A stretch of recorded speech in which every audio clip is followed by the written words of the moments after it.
অনেক দিন পর খুব মজার একটা জিনিস তৈরি করলাম, আর সেটা হচ্ছে বড়ই ভর্তা, যেটা আমি নিজেই পুরোটুকুই শেষ করে ফেলেছিলাম। এতটাই মজা হয়েছিল, আলহামদুলিল্লাহ। কে কে আছেন আমার মতন যে একটা জিনিস নিজে তৈরি করে নিজেই পুরোটুকু শেষ করে ফেলে খেয়ে?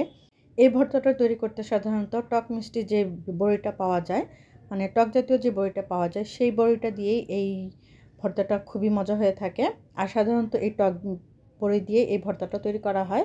তো প্রথমে যেটা করতে হবে সেটা হলো বড়িগুলোকে আগে খুব ভালোভাবে ধুয়ে নিতে হবে।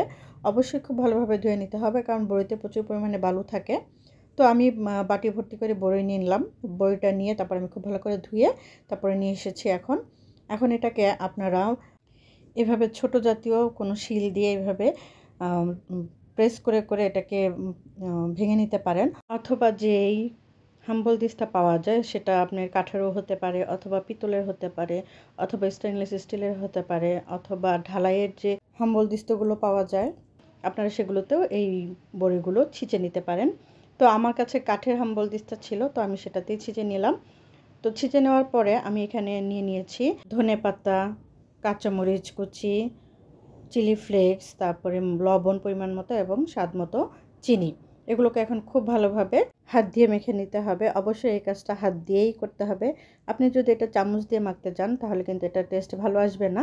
তাই এটাকে হাত দিয়ে খুব ভালোভাবে ডলে ডলে খুব ভালোভাবে সুন্দর করে খুব মিহি করে এটাকে মেখে নিতে হবে। এই মাখাটা যত ভালো হবে এটা খেতে ততটাই ভালো লাগবে। তাই খুব ভালোভাবে এটাকে মেখে নিতে হবে। কাঁচামরিচ, ধনেপাতা এবং চিনি লবণটা মাখা হয়ে গেলে তখন এখানে আমি যে ছেঁচে রেখেছিলাম বড়িগুলো সেগুলো এখানে অ্যাড করে দিতে হবে। সেগুলো অ্যাড করে দিয়ে তারপরে এই মশলার সাথে ধনেপাতা, কাঁচামরিচ, তারপরে চিনি, লবণ এবং চিলি ফ্লেক্সের সঙ্গে খুব ভালোভাবে এটাকে মিশিয়ে নিতে হবে। এটাকে খুব ভালোভাবে মেশাতে হবে বলতে একদম চটকে একেবারে ভর্তা বানানো যাবে না। জাস্ট হালতো হাতে এটাকে মিশিয়ে নিতে হবে, যাতে এর মানে বড়ির যে টেক্সচারটা সেটা ভালো থাকে। একদম গলিয়ে ফেললে ভালো লাগবে না খেতে। তাই একদম আলতো হাতে এটাকে মিশিয়ে নিতে হবে। আর এটা খেতে যে কি দুর্দান্ত হয়েছিল কি বলবো আপনাদের, মানে আমি এখন যে ভয়েস দিচ্ছিলাম আমার মানে খুবই খেতে ইচ্ছা করছিল তখন। আমার খুব মানে জিভে পানি এসে যাচ্ছিল, মানে এতটাই টেস্টি হয়েছিল বিশ্বাস করবেন না। মানে এতটা ভালো লেগেছিলো আমার কাছে, আর এটা খেতে সত্যিই ভীষণ ভালো হয়েছিল। আমি একদম এক বসাতে পুরোটুকু শেষ করে ফেলেছিলাম, আমি কারোর জন্য একটুও রাখিনি। আসলে বাসায় তখন আমি একাই ছিলাম, দ্যাটস ওয়াই আমি এটা শেষ করে ফেলেছিলাম।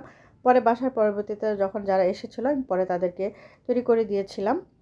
তো রেসিপিটা আপনাদের কাছে কেমন লাগলো অবশ্যই কমেন্ট সেকশনে জানিয়ে যাবেন।